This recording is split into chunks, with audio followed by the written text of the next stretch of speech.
This is Karen with NewClevelandRadio.net, and it is time for Thoughts, Theories, and Queries with Steve. And Steve, I've been missing out. You haven't been writing as much, but now we're actually talking about all the things that we've posted on your webpage on New Cleveland Radio. And I know the first one you're going to do today is one that really struck a chord with me. And maybe it's because I'm getting a little older and realizing there are so many things in my life I remember. And when you say it to somebody who's younger than you, they look at you with bewilderment. So let's talk about theory number 36. Thanks, Karen. Thank you. Um, like I had mentioned before in the first podcast, some of my theories are based on actual experiences that I've had, and I write about them. The first couple that I'm going to talk about today are just that. Americana. I think every generation is kind of hopes that the younger generation, the next group of folks, will appreciate and wonder about some of the things that they went through when they were kids. Sure. And not that they were that specific or interesting that they really have to know about them and you want to drill it down their throat. But I mean, a lot of things have happened when we were young and when our parents were young and when their parents were young that shaped this country. And what I've found, I've kind of noticed that each generation seems a little less interested in that type of thing. You can learn history and whatever they teach you in school, but the basis of what made this country, people are just kind of lacking in that knowledge. I remember I was watching a show, I think it was back in the 90s, maybe early 2000s, and it was a show revolved around the Grammy Awards. And this one young lady was doing a piece on David Bowie. So she was talking about his influence on music and this and that, and they might have been going to do a tribute on him. This was separate from the Grammys, but it was just another interview. And when it came time to say his name, she said David Bowie. And I thought, she's just reading this off a cue card. She has no idea who this guy is. I'm sure she's probably never heard his music. She's just doing this interview because they told her, this piece because they told her to do it. And I thought that's kind of sad. A little embarrassing for her, but just kind of sad that she didn't really put the time into really understanding this person and his influence and all. So the other day when I had some people over, I had some family over, and we were watching the show, and these things came up. It kind of struck a chord, and from that Theory 36, Americana was born. So here we go. Okay. I was watching a movie the other day with two of my favorite nieces. We had just put on The Accountant with Ben Affleck. At one point in the show, someone mentioned a painting by Jackson Pollock. I had to explain to them who that was. Later on, the movie brought up the painting Dogs Playing Poker. I had to explain that one too. Soon it occurred to me that these two intelligent millennial college graduates may have had some knowledge of American history, but absolutely no clue about Americana, those more memorable and iconic snapshots of American life that only this great country possesses. So I paused the movie and told them we were going to have a little chat about this and just see what they actually knew. So first I said, Route 66. Of course they had heard of it. They said they kind of remember a song about it and some other things from Disney's film Cars. I sighed. I told them it was nicknamed the Main Street of America, 2,500 miles from Chicago to Los Angeles. And for decades, it was the primary artery of transportation across the US. Then I said, how about the Saturday Evening Post? They had nothing. I said, Norman Rockwell on the cover, kids and policemen, ball players, Thanksgiving dinner. Oh yeah, they said, we've heard of Norman Rockwell. I went on to tell them that the man adorned the cover for 50 of the 200-year history of the magazine, and that stories by Jack London, Rudyard Kipling, and Mark Twain filled the pages inside. Next, I mentioned a painting called The Boulevard of Broken Dreams. Crickets. I said it was a painting by Gottfried Helnwein that showed legendary figures James Dean, Elvis Presley, Humphrey Bogart, and Marilyn Monroe sitting in a diner, sharing a laugh and a cup of joe. It was an iconic parody of Edward Hopper's Nighthawks. Same diner, same number of people inside, but with movie stars replacing the everyday folk in the original. They just gave me a blank stare. I told them they'd recognize it when they saw it. My intent here was not to belittle or embarrass my nieces. I've done plenty of millennial bashing in previous theories. See Theory 21, never trust anyone under 30. But what I wanted to do was teach them a little about just what makes this country unique. This was my way of helping to preserve our identity, our Americana, by passing down some information to the next generation. I have a feeling they just waited until after the movie was over and Googled it all. And, you know, as we were talking before we came online, what I liked so much about this piece was reminding us that we too were in the shoes of your nieces at one point when our parents or grandparents tried to tell us something and we looked at them with, what are you talking about? Um, and so I see that this is a typical pattern that we go through as we age, but there is so much in our background that we don't learn in schools. And um, you know, schools can only teach you about so many music composers and so many artists and so many politicians, and they try to take what they believe is the most important to history. But as we talk about what was in the past, today we're having a lot of confusion about talking about some of the things that were okay to see and do 10, 20, 30 years ago. And today it's, you know, you're insulting somebody. Right. And so I think we all have to be a little more careful, but at the same time, we have to bring up that past history. We have to talk about why it was okay to do those things. You know, and Right. looking at your page, it's I see the Norman Rockwell painting of the policeman and the young boy in the Right. diner. How many young kids today are terrified of policemen rather Right. than knowing that a policeman is their friend?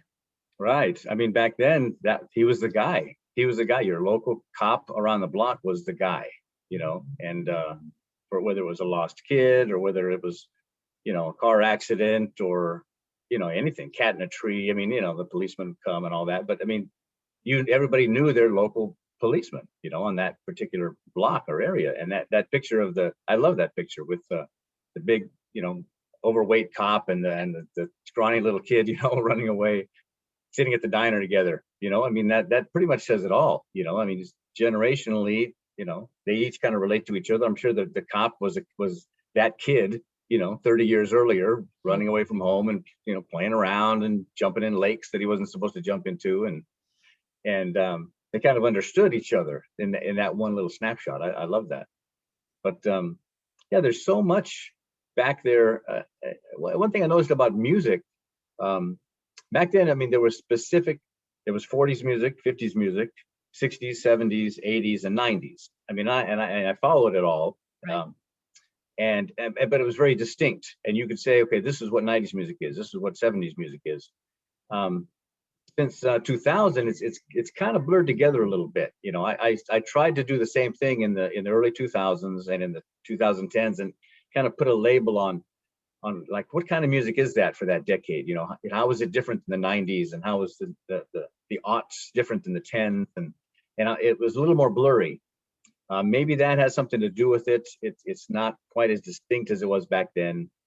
I mean, you can mention 50s music, and all of a sudden, all these thoughts and visions pop up about what was going on then. And it's even 20 years ago, it's hard to do that in the early 2000s. I don't know exactly why, but at least with music, that's the case.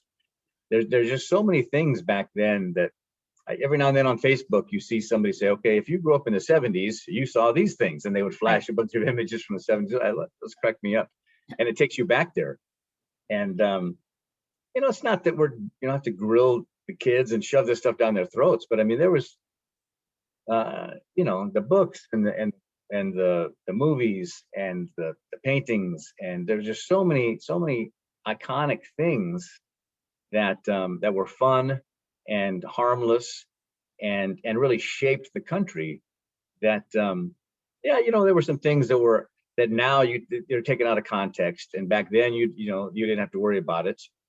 I mean, Blazing Saddles, there would be lines around the block, with people with pitchforks, right, wanting that thing off but back then it was hilarious, and everybody you weren't a racist if you liked it. Everybody enjoyed it. I mean, it just seemed like one of those kind of movies that just wouldn't play today. And I'm not advocating going back and say, well, let's look at all the things that were terrible. Why did you like that? But these are things that shaped us. Okay, good or bad, right or wrong. At the time, this is what was appropriate. And some of the things, we need to put a little label on. Okay, not everybody thinks that way now. Okay, there are certain things for sure, but it's I always enjoyed with my kids, having listened to them to the Beatles, or just showing them some of the things, like everybody keeps mementos from when they were a kid. Say, look at this. This is what toothpaste looked back then, or this is what baseball equipment looked back then. I just think it was fun, and I kind of tried to have them grow up to be a little more eclectic about things from the past. And you don't have to be a history buff to at least appreciate some of the things that shaped us as a people, as well as the country. So I just thought it was kind of important to toss that out there. And it is important. And I'm hoping that as people are listening to this, realize that even what we're saying today, 10 years from now, may be looked at as, you probably never should have said that. Absolutely. So, absolutely. We're doing our best with what we have. And it reminds me of a comment my mother made when I had my firstborn. And they thought he was ill, so they rushed him to Children's Hospital, and there I was lying in a hospital bed waiting to see my son. And they said, well, we don't know what's wrong with him, and he's in the NICU. And I called my mother, she was long distance, and I said, what am I supposed to do? And she said, there's no manual. Go deep inside, you'll know what to do. And at that point, my son is in his 40s. Back then, you stayed in the hospital for a couple of days to recuperate. And I remember calling the nurse in, telling her to take my IV out. I put my clothes on and I said, take me to where my son is. Today, they would have done that. Okay. You wouldn't have separated. But the point was, when my mother said, there is no manual. And there is no manual today as to tell us, is that okay to do or say? And how is it going to be looked at in the future? And all we can do is do our best and try to be kind to each other. And I think that's what you were doing with your nieces. You weren't berating them. You were just saying, did you know? Let me tell you a little bit about this. And if you want to let it go in one ear and out the other, that's your choice. So, yeah, that's true. That's true. So you have another one that we're going to talk about today, and it is number 43. And if you're listening to this podcast, you could also pull up the website, newclevelandradio.net, and you can look under Steve's show, and you would be able to follow along as he reads you number 43. Yeah, this is another one based on something that actually happened to me, and basically alone but not lonely stemmed out of the idea that I think there are people that are naturally sociable, and it's very easy for them to just go into a group and just feel at home and feel very comfortable talking to people and strike up conversations. It's just part of who they are. And I think the key to people like that is that they want to be sociable. They want that. They enjoy it, but they want to get out there and talk to people, and it's part of what makes them happy and feel who they are. I'm not like that. I'm not one of them. Yeah.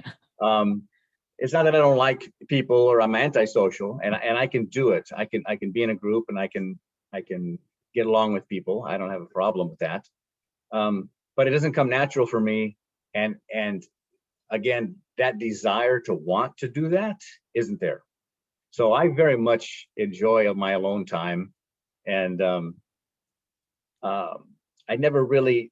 I mean, I have felt loneliness in my life, but it's very different. It's very different. And this happened to me the other day, a while back, and it kind of brought up those memories of the difference between the two. And so again, another theory was born. So Okay. here we go. This is theory number 43, alone but not lonely. I had just gotten home from a long day at work and an even longer drive home. I was beat. Sun was going down and I really felt like a swim. The wife had gotten a late jump running errands and was still out. So I took advantage of the alone time and attempted a few laps in our complex's cold, unattended pool. I think I burned more calories shivering than I did from the handful of laps I managed to do. Then it was off to the jacuzzi. You know, I never used the word bliss, but that hot tub was pretty freaking blissful. There was a guy at the pool barbecuing carne asada while I was there. The warm, spicy smell permeated the entire pool area. Once he was done grilling, he headed for the exit. But then he stopped at the jacuzzi and started talking to me. He said, "Do you like being alone?" I said, "Yeah, I do." He said, "So do I. I enjoy the silence and only hearing my own thoughts. But I wasn't sure if it was normal or selfish to just be by myself." I said, "I don't know, maybe it's a guy thing, but I think most men, most people relish the time to themselves. It's totally normal." He said, "Good to know. Adios." It got me thinking. There are certainly times that I've experienced loneliness, like when my wife is out of town visiting her people for a few days, but there is definitely a difference between being lonely and being alone. They're not mutually exclusive terms. I think most people can be very much alone and also very much not lonely. I hate the thought of that guy I met feeling badly or guilty about such a normal and necessary human feeling. Loneliness is the craving of someone else's company. Wanting to be alone is the craving of your own company. So enjoy being alone, exalt in being alone, meditate, ruminate, vacillate, contemplate, calculate, differentiate. Well, you get the idea. And it's interesting that you uh, wrote this because, oh, this probably goes back about 10 years.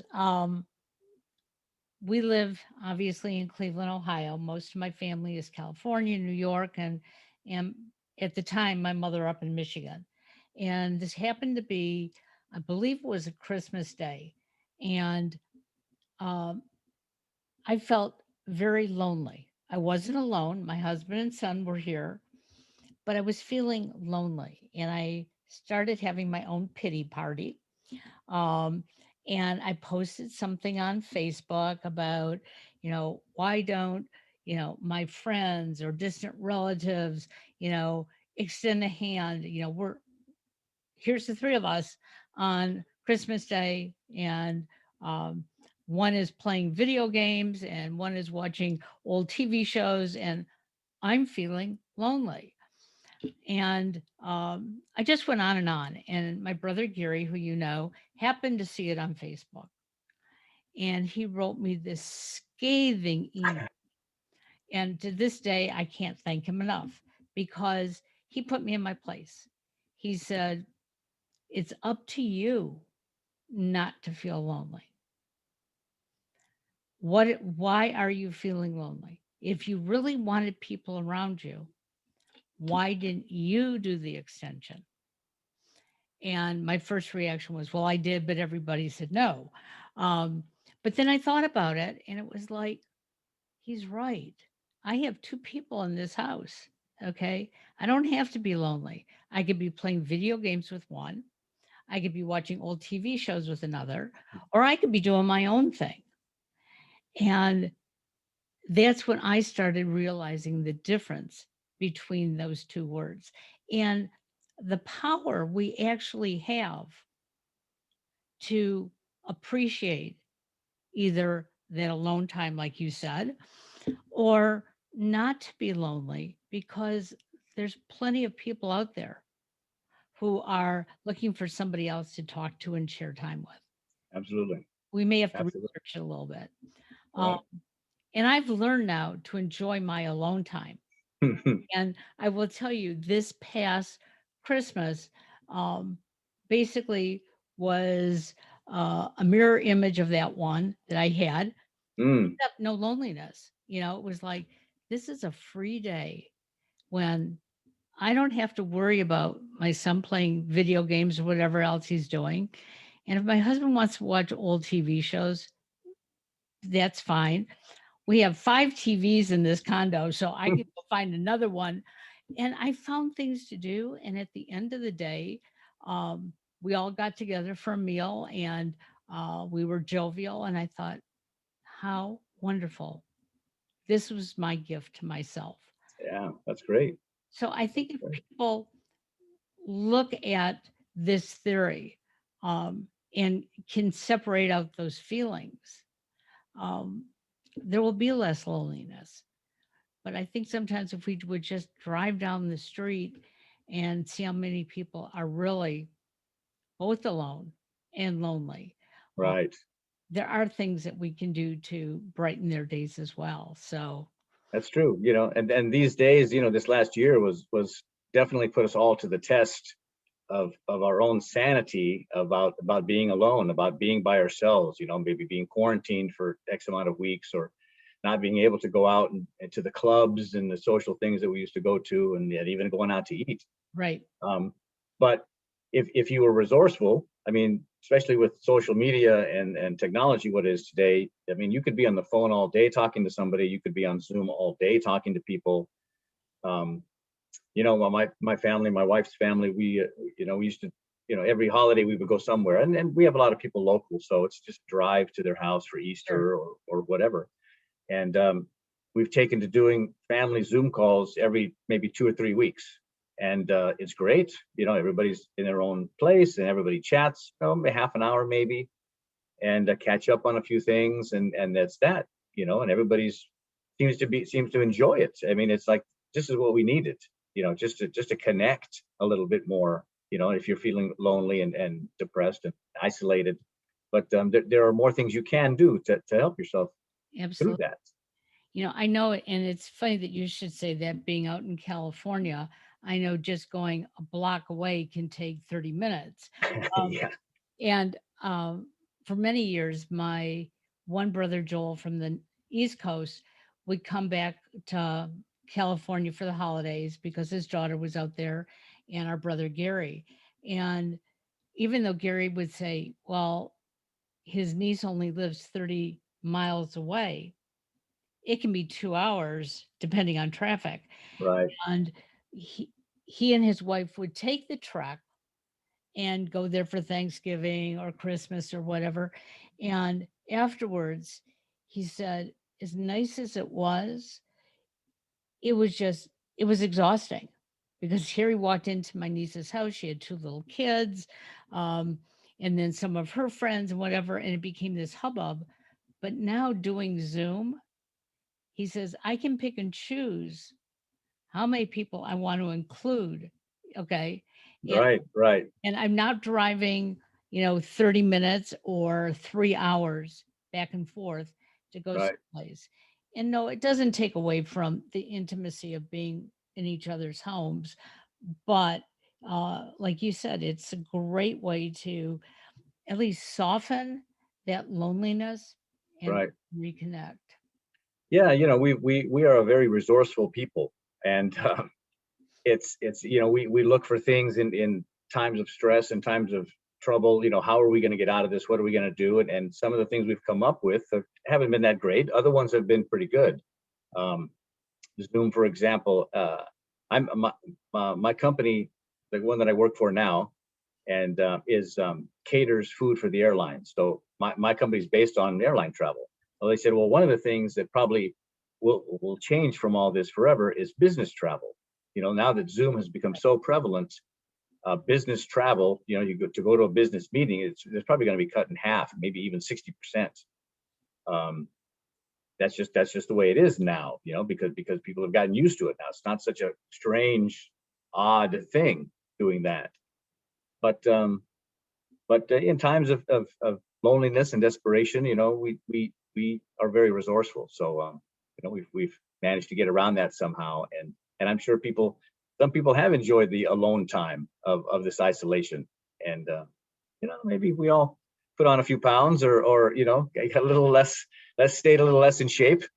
But you do what you can do. You survive. You do what you have to do, and you get through it. There are plenty of exercise programs That's going on true. Zoom. That's true. For anybody who says, "Hey, because I couldn't get to the gym," Right.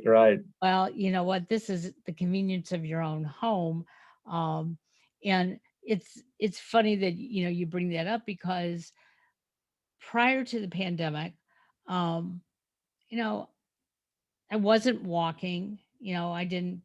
Walking never would interest me. Okay, so I didn't exercise and walk, and I did belong to a health spa, and I was going there, and I was just walking on the treadmill. And so when everything came about, I said, "Well, wait a second, treadmill's sort of boring.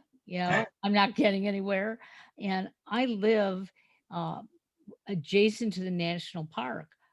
Why aren't I outside walking?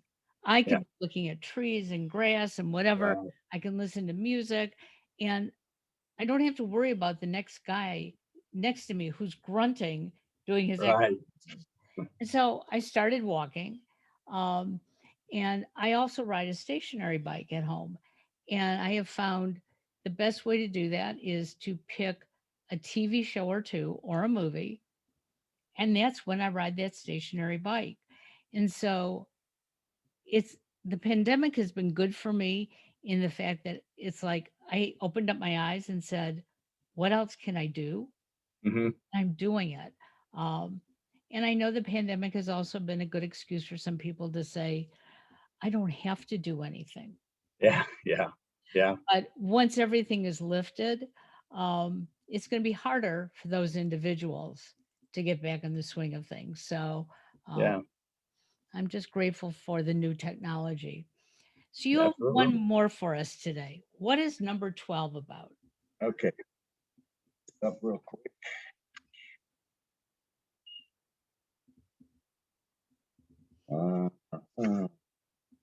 Well, this one isn't necessarily based on any type of experience per se.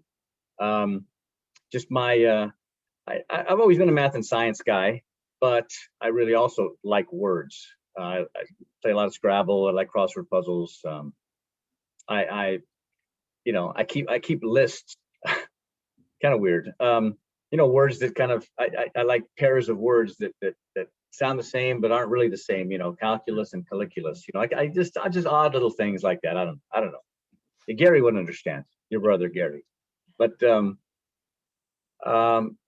I've always been fascinated by mnemonics ever since I was little, and heard teachers would tell you, well, okay, this is how you remember the names of all the planets. You can say, I can't remember what it is now, but there is a mnemonic that has all the planets in order, and what they are, and that's kind of how you remember it.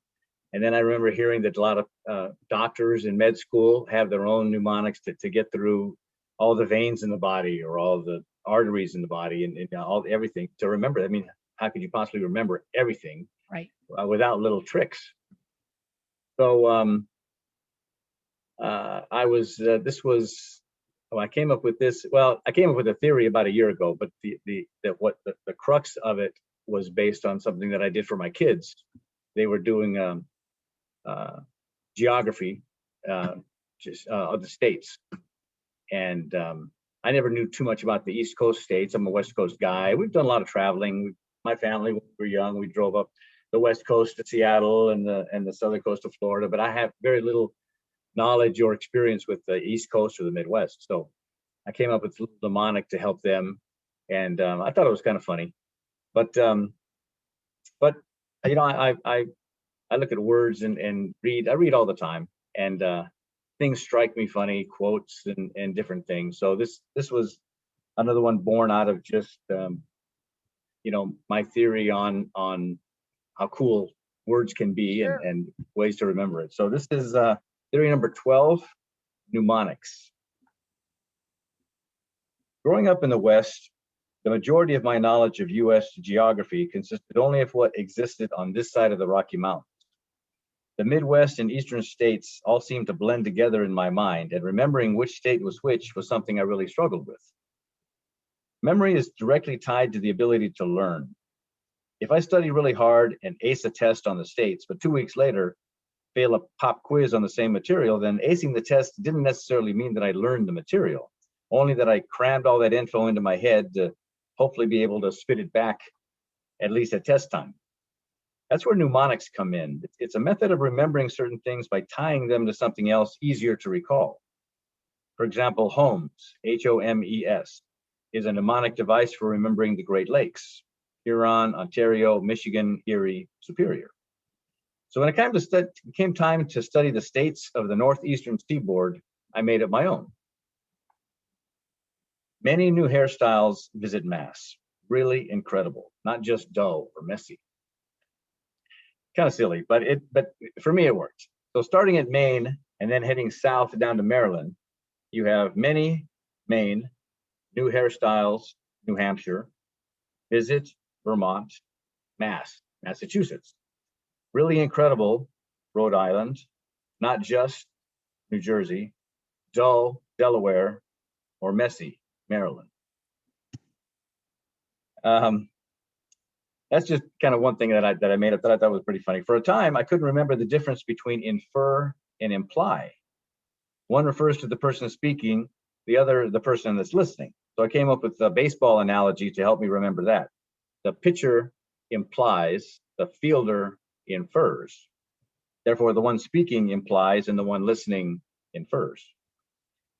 Mnemonics have been used from grade school to med school. I'm sure your doctor still remembers a few. I think this technique should be encouraged in children of all ages.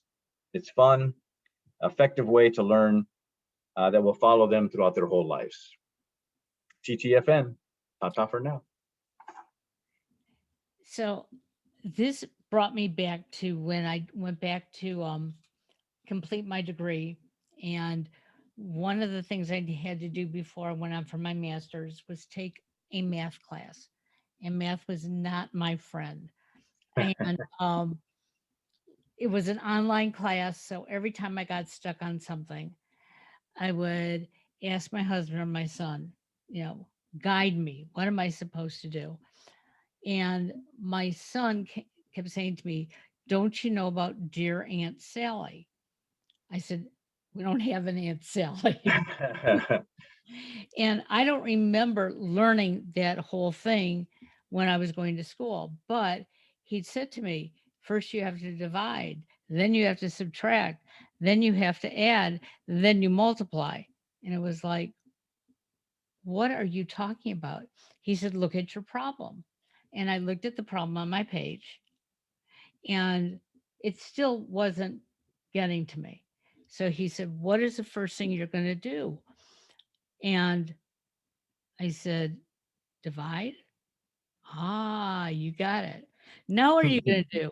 And so kids today, in some degree, in some of their classes, they are learning um, mnemonics. Now, when Gary shared this with me, how he remembers certain things, because he because he likes to write so much, he was coming up with, different sayings so that he could remember certain words. It's not my thing. I wish it were, because Right, I think some things would come much easier for me, right. but I don't have that type of writing talent or thinking talent to come up with it. Um, has it helped you play Scrabble? Has it? It has. I'm like you. My memory is not that great. Never has been. Some people found it just easier, I guess, physiologically to remember things, but I always struggled. And Cramming was kind of the only way that I could do it, and mnemonics really helped me with a lot of things. And math it's tricky because it's not, there's not quite as many for math, but there definitely are some. I remember one specifically for math that when you just algebra, when you multiplied, I wish I had a blackboard, but like let's say in parentheses x plus 2, and then you wanted to multiply that by another parentheses x plus 3, right? And there was an order. You could do that half a dozen different ways. You could multiply one times the other, but if you did it in a certain order, it would come out pretty. It would come out nice the way it's supposed to come out. And our teacher said, well, just use FOIL. And they said, okay, what do you mean FOIL? Well, FOIL was first, outside, inside, last. So you multiply the first two terms in the parentheses, and then the outside terms in the parentheses, and then the inside terms in the parentheses, and then the last terms in the parentheses. And if you did it in that order, then it would come out very nice. So there's not that many in math, but yeah, there are a lot in Scrabble. So in Gary's instance, I mean, that's why you take Gary's classes. I haven't taken any yet, but he's online, and you can take all these classes just for the spellofit.com. Little plug for Gary. But he's learned a lot of different ways to remember things, and in Scrabble, that's what it's all about. And I do the best I can, trying to remember things. But I mean, he has all the techniques, and he's been doing it for decades, and he knows what he's talking about. And I wish I was had over the years, and I still can, I suppose. But I mean, I wish I had taken advantage of it more. But yeah, he definitely has ways that you can do that. For me, it's more. I used to group things in. I'd go to Scrabble Club, and somebody would say, "Well, what words are you studying now?" And I'm like, "Okay, what are you talking about?"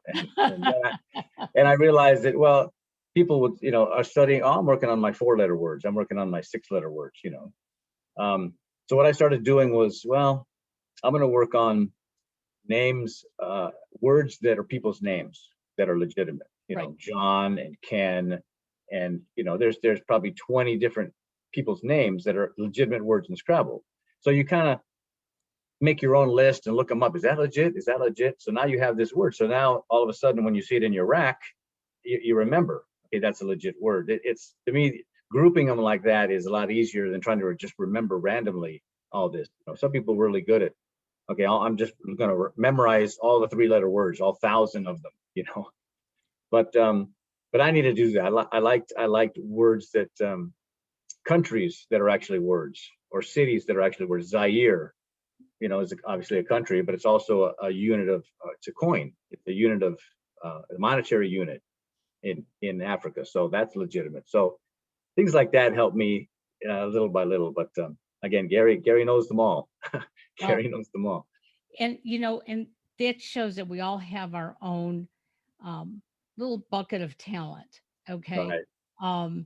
I'm sure many of us, I know every time you send me a theory and I post it here, I look at it and I go, wow, why didn't I think of that?